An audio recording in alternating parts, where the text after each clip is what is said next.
menggunakan berbagai cara, yang penting halal gitu kan. Kenapa saya pernah berfilosofi bahwa memancing dengan 10 kail akan lebih berpeluang daripada kita memancing hanya menggunakan 1 kail.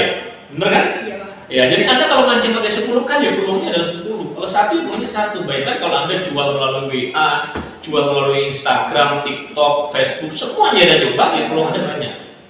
Jadi pembisnis itu kuncinya 1, ya kayak orang makan jangan bung gitu kan. Kenapa? Biar Anda menjadi rakyat gitu kan. Tidak krisis gitu kan.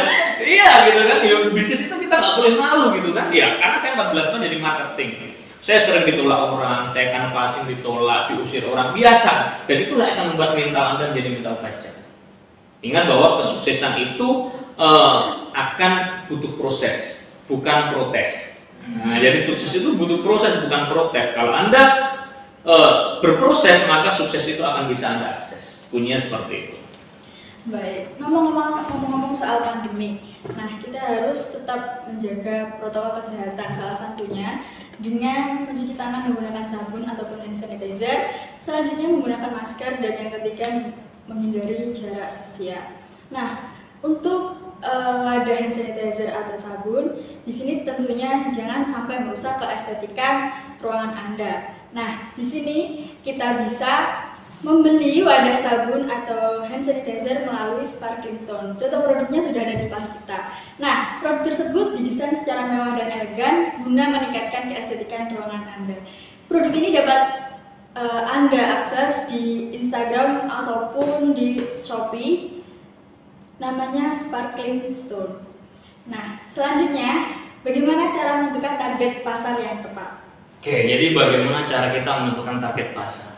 Jadi saya di sini mengajar yang namanya studi kelayakan bisnis. Saya selalu bilang pada mahasiswa saya, mungkin kalau Anda pernah saya ajar, ketika Anda belajar studi kelayakan bisnis, yang paling Anda lakukan adalah bagaimana melakukan studi kelayapan bisnis, gitu kan? Kelayapan, Anda catat itu studi kelayapan, Anda kelayapan. Kenapa? Kalau kita belajar yang namanya bisnis model canvas, gitu. Pada blok yang pertama itu adalah customer segment. Kalau kita belajar marketing mix yang pertama ya, adalah marketing mix yang bukan 4P, kan 4C.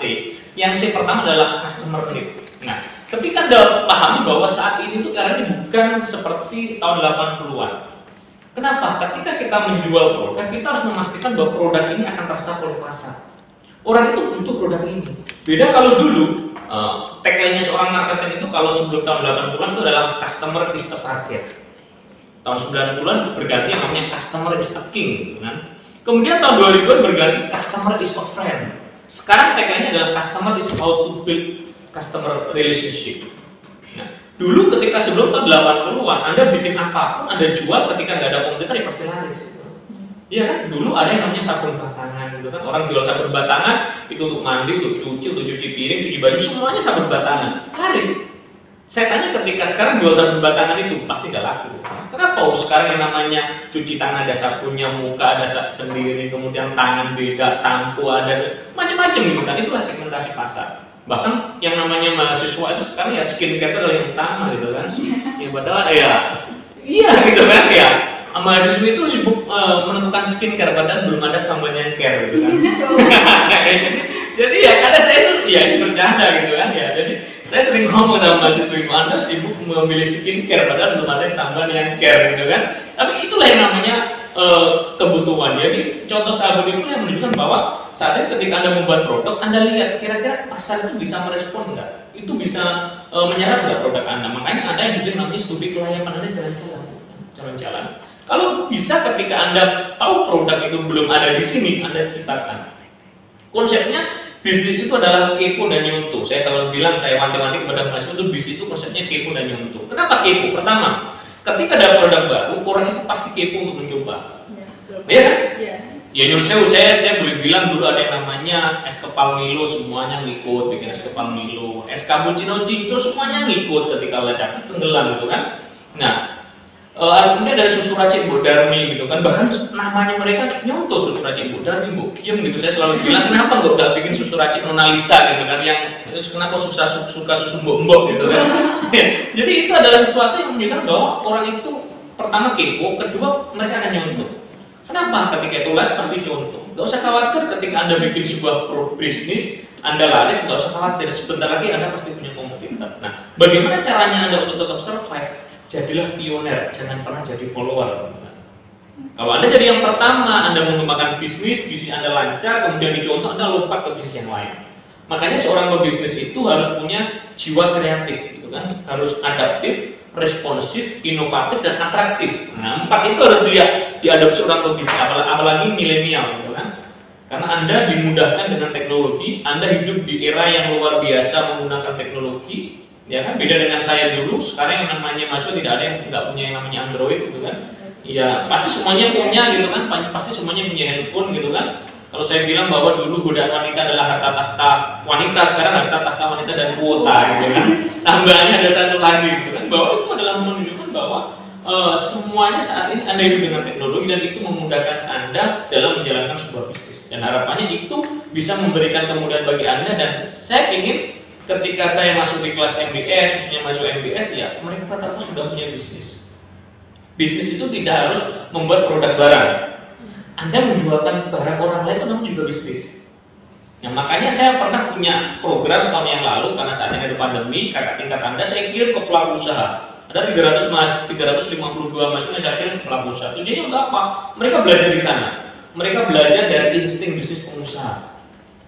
Anda harus ingat, mahasiswa, anak muda, bisnis itu tidak ada yang instan.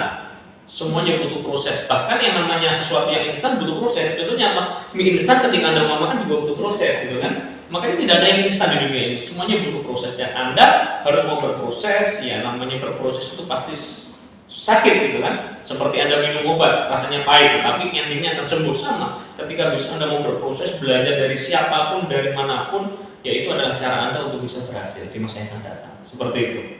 Ya, setelah menemukan target pasar, lalu metode pemasaran yang efektif itu seperti apa? Oke, jadi ketika mahasiswa nanya, Pak, strategi pemasaran apa yang paling terbaik, Pak? Gitu kan? Kalau Anda belajar dari macam-macam buku, kan macam-macam kan, macam-macam dari YouTuber, dari motivator, macam-macam. Kalau saya simple, strategi pemasaran yang terbaik adalah dengan menunjukkan barang Anda.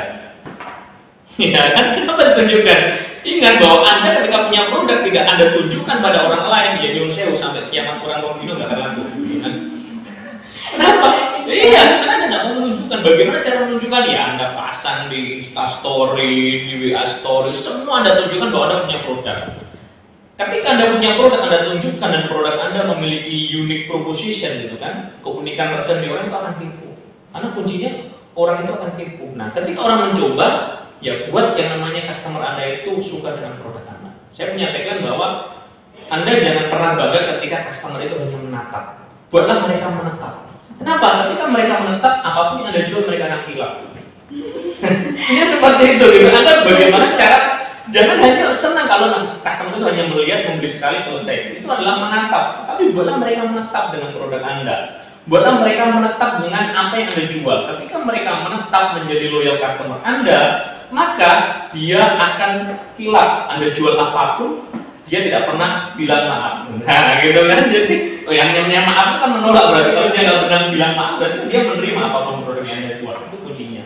Seperti itu.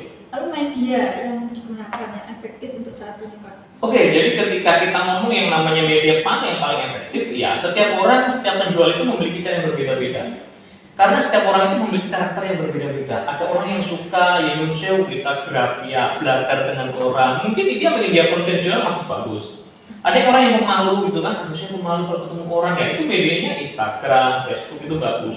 Atau Anda coba semuanya. Saya bilang Anda coba semuanya. Iya, istinya bahwa kita yang penting usaha. Pebisnis itu kuncinya adalah kita usaha. Saya banyak ketemu dengan pebisnis kaya, sukses di area raya. Karena kenapa? Saya mantan bankir, saya punya banyak sekali nasabah kelas menengah ke atas, dan hampir semuanya, saya bilang hampir 100%, semuanya itu diawali dengan nol, from zero to hero, ya kan? Dari awalnya, karena kenapa? Karena tidak ada pemenang tanpa pecundang, ya kan? Semuanya pasti mengawali dari nol. Apapun usahanya, siapapun dia, kalau Anda baca autobiografi orang terkaya di dunia, semuanya berawal dari nol. Dan itu yang harus dipegang oleh anak-anak muda, bahwa jangan punya prinsip rezeki wis diatur Gusti. Anda jangan pernah punya prinsip bahwa Iya, Orcekus ditulis secara Gusti Allah gitu kan. Kenapa? Mohon maaf nanti kalau salah saya dibenarkan. Ada salah satu surat dalam Al-Quran, surat Ar-Ra'd ayat 11 kalau nggak salah. Tuhan itu Allah tidak akan merubah nasib suatu kaum tanpa ada usaha dari kaum itu sendiri. Ingat bahwa rebahan tidak akan pernah membuat Anda sukses, tapi sukses akan membuat Anda bebas rebahan, gitu kan. Nah itu yang harus Anda catat gitu kan. Sukses itu butuh proses. Kalau Anda rebahan ingin sukses ya Indonesia susah. Tapi kalau Anda sukses ya Anda setiap hari rebahan bisa. Nah, jadi punya seperti itu. Lalu cara branding produk Pak agar tetap melekat diingatan orang. Oke, jadi ketika kita punya branding